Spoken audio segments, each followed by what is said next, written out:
예. 자, 그럼 이제 우리 교재 우리 재보험과 소멸시효 파트 우리 보도록 하겠습니다. 52페이지입니다. 52페이지. 내용은 간단한 부분입니다. 자, 재보험은요, 그거죠. 보험을 다시 든다 이거죠. 그래서 보험자가 보험사고나 부담할 책임에 대해 다른 보험자와 재보험 계약 체결할 수 있습니다. 그래서 이러한 재보험 계약은 원보험 계약 효력에 영향을 미치지 않는다 그랬는데, 자, 이렇게 이제 A라는 계약자와 자, 그 다음에 이제 갑이라는 보험회사가 있습니다. 그런데 이제 이 보험회사도 너무 많은 사람과 이제 계약하다 보면 동시다발적으로 아주 대형 사고가 터지잖아요. 뭐 항공기가 추락했다든가 배가 침몰했다든가 건물이 막 무너졌다든가.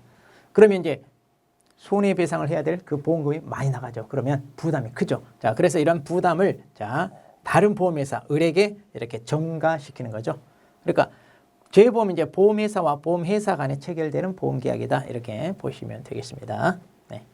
그리고 이제 이렇게 이제 추가로 체결되는 이것을 이제 우리가 재보험이라고 그러고 원래 체결된 계약을 원보험 그러죠.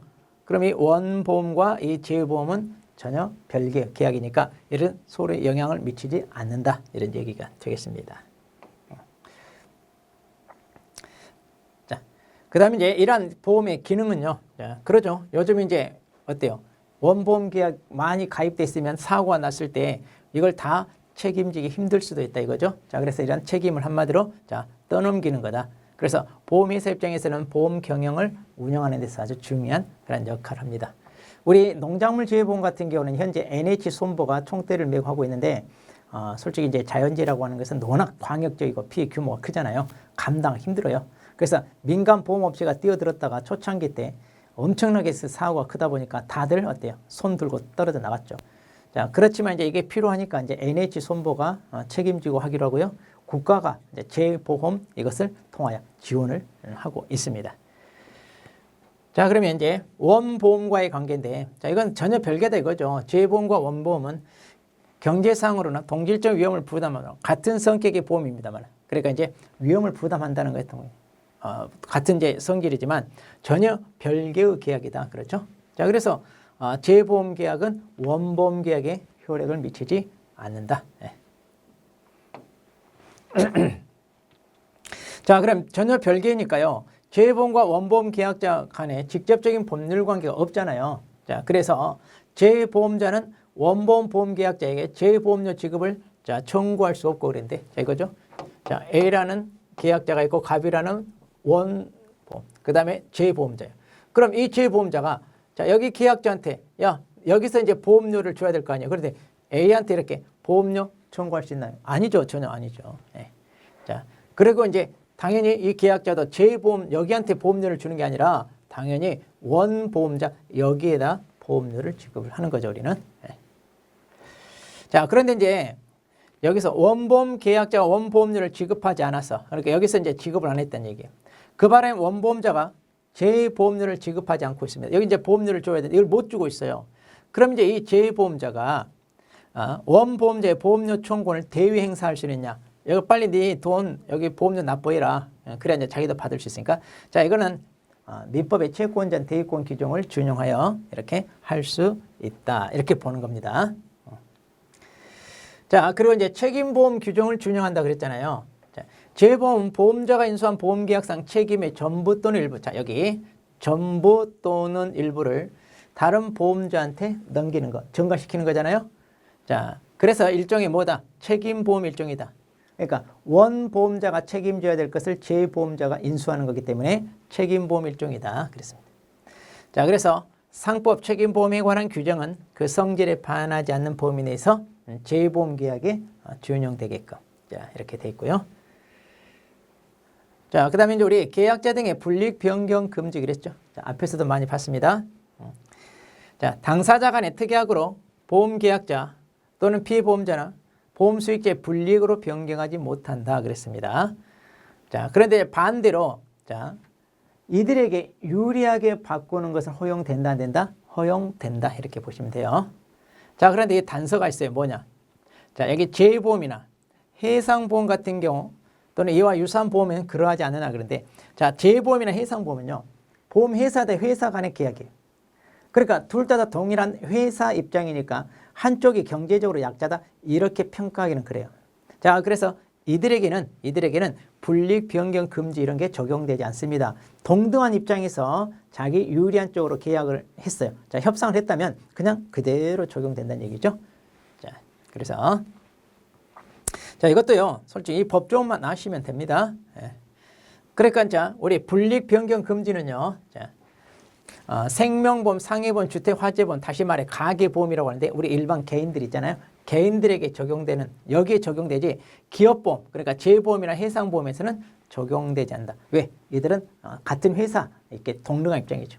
그런데 우리 과계는요. 우리 일반 경제적인 약자인 일반인들과 보험회사가는 격차가 있으니까 자, 이들 보호해 줘야 되잖아요. 자, 그래서 가계보험에서만 적용이 되고 기업보험에서는 적용되지 않는다.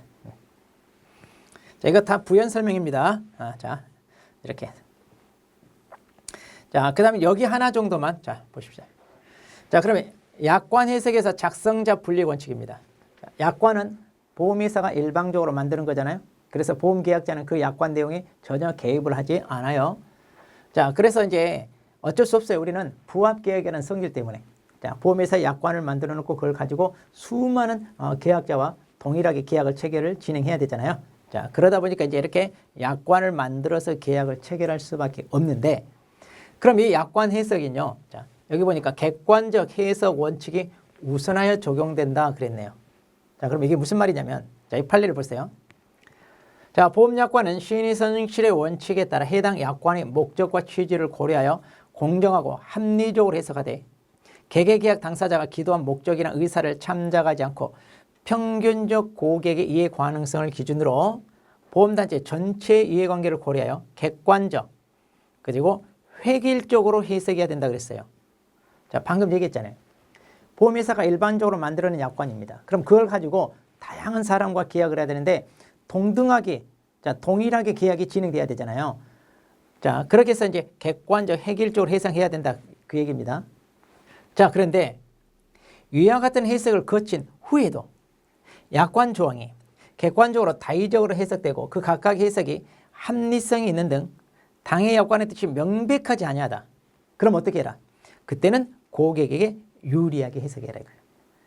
자, 그러니까 이제 이미 만들어 놓은 약관을 가지고 계약을 진행하되, 자, 그 약관 내용이 좀 더 불명확하다. 그러니까 이렇게도 해석할 수 있고 저렇게도 해석할 수 있다. 자, 그럴 경우는 어떻게 해라? 네, 계약자한테는 유리하게, 그리고 작성자인 보험자에게는 불이익하게 그렇게 해석되어야 된다. 자, 이런 식으로 보는 겁니다. 자, 앞에서 이제 우리 성격 할 때도 우리 나왔었습니다. 자, 소멸시효 보겠습니다. 자, 소멸시효 같은 경우는요, 지금 우리가 10회 시험을 봤는데 단 한 번도 빠지지 않고 출제됩니다. 자, 지금까지 단 한 번도 빠지지 않고 아주 간단한, 한마디로 점수를 주기 위한 내용이다 이렇게 보시면 되는데, 자, 이 소멸시효는 크게 3년이냐 2년 두 가지밖에 없어요. 그러면 이때 3년이냐 2년이냐 이거는요, 네, 계약자한테는 3년, 보험회사는 2년 이러면 돼요. 자, 계약자한테 해당되는 것은 3년. 그러니까 경제적 약자인 우리 계약자한테는 기간을 좀 더 여유 있게 주고, 자, 경제적으로 우월한 위치에 있는 보험자한테는 이제 2년밖에 안 줘요. 자, 그럼 봅니다. 보험금 청구. 자, 보험금 청구는 누가 해요? 자, 우리 계약자가 하잖아요. 그러니까 계약자가 하니까 3년. 그 다음에 보험료랄지 적립금 반환 돌려달라. 이건 누가 하는 거예요? 계약자. 계약자니까 몇 년? 3년. 그 다음에 보험료 청구, 보험료 달라고 하는 건 누가? 회사잖아요. 그러니까 얼마? 2년. 이렇게 됩니다. 그러니까 계약자한테는 3년, 회사는 2년 이러면 돼요. 예. 자, 이거 다시 한번 정리해 놨고요.